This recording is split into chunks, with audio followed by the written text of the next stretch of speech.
Halo, assalamualaikum warahmatullahi wabarakatuh. Jumpa kembali sama saya, Bang Tekso di sini. Gimana kabar sobat semua? Baik-baik saja ya. Oke, di depan kita ini ada HP Samsung flagship kembali ya. Setelah kemarin tuh ada Samsung Note 9, ini ada Samsung S10e. Saya terima dalam keadaan mati total ya. Historinya saya baca di nota, ini HP lama disimpan karena rusak. Kita coba cas dan konsumsi arusnya 0,7 0,8, jadi nggak normal ya, artinya ini masih ada konsumsi arus tapi belum normal. Oke, ini kira-kira penyakitnya apa, kita akan langsung bahas ya. Dan terlihat ini sudah terlepas untuk bagian backdoornya, lalu kita akan coba bongkar nantinya untuk melihat lebih jelas ya. Oke, ini sudah saya bongkar dan saya cabut untuk baterainya. Lalu kita akan buka bagian mesin ya. Kita akan coba perhatiin untuk di bagian RAM CPU. Nah, kenapa kok langsung RAM CPU? Karena biasanya ya untuk HP Samsung rusak lalu dibiarkan, itu faktor terbesar biasa rusak di RAM CPU. Itu biasanya sih ya.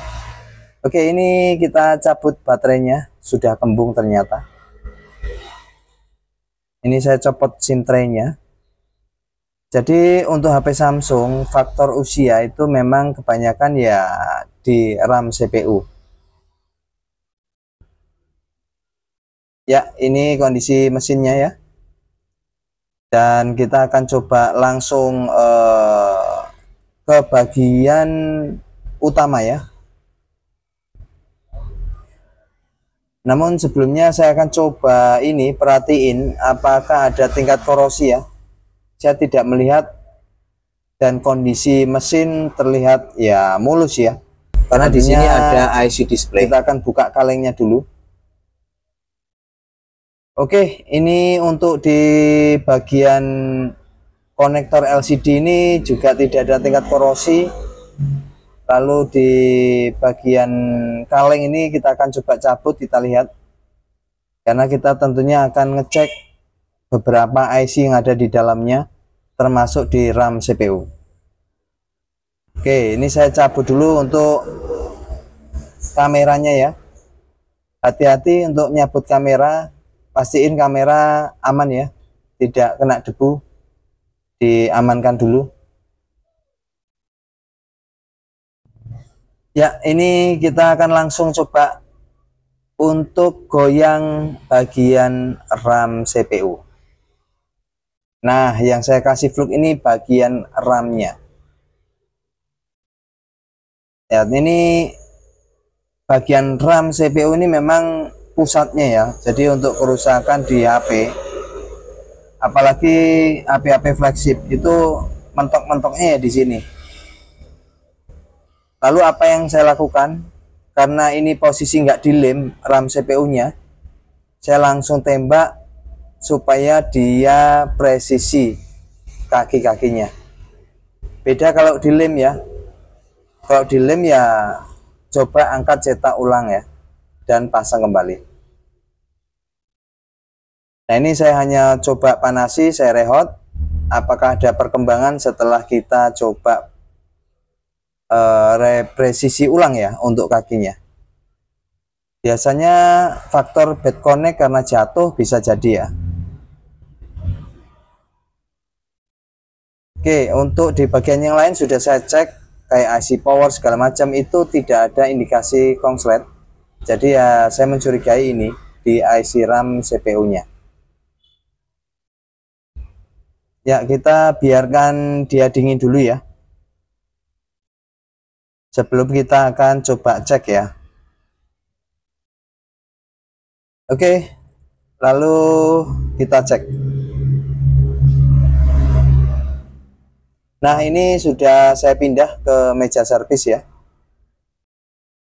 Nah, kita akan pasang kembali untuk mesinnya. Nah, untuk mesin Samsung flagship ini rada ribet ya pemasangannya. Jadi pastiin konektor-konektornya itu dijengatkan dulu, lalu kita presisikan mesinnya seperti ini ya.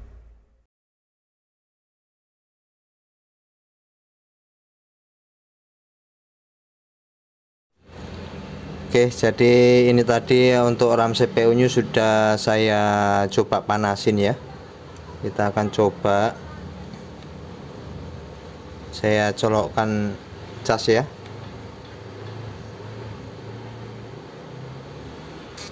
Tuh, dengar getar dia. Trut.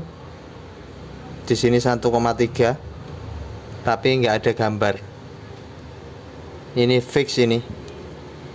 Ini LCD nih. Fix LCD ya.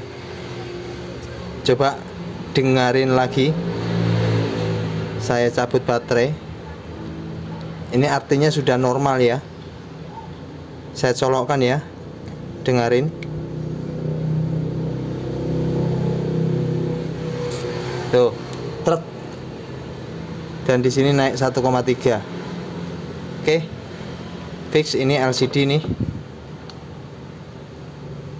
Rusak LCD dan mesti dicarikan dulu repotnya ini LCD nih. Berapa ya harganya ini? Coba saya cek dulu. Untuk LCD Samsung original copotan S10e harganya 1,5 ya. Wah, 1,5 juta. Kalau yang ini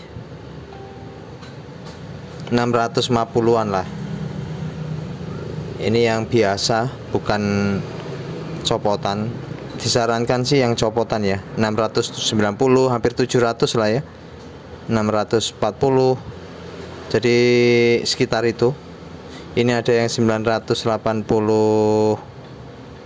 sampai 3 juta. Woi, yuh. Wah. Udahlah. Jadi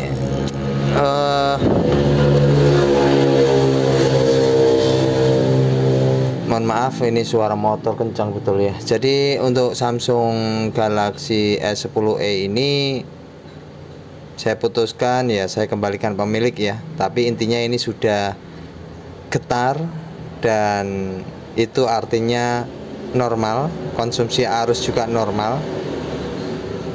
Dan saat saya coba gini-gini tuh kayak sensitivitas untuk touchscreen itu getar-getar sedikit ya, zit gitu ya.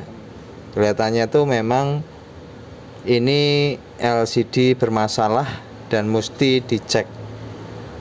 Kelemahannya saya nggak punya copotan, nggak punya buat ngetes untuk LCD yang lain itu. Oke, ya ini suka dukanya kalau kita dapat servisan HP flagship, terutama di Samsung ya. Karena Samsung tuh rata-rata LCD mulus, rusak, harganya mahal, seperti itu ya. Oke, itu saja, semoga bisa menginformasi dan tetap semangat. Sampai jumpa, bye bye. Assalamualaikum warahmatullahi wabarakatuh. Saya nggak tahu ya ini pemilik gimana nantinya, mau nyariin LCD atau bagaimana. Itu pun ya, kalaupun ada LCD-nya udah terlanjur dibeli ya mesti dicek dulu. Kalau nggak keluar gambar ya besar kemungkinan ini IC display ataupun bisa jadi RAM-nya, RAM CPU bahkan. Jadi ya masih banyak faktor yang mesti kita analisa.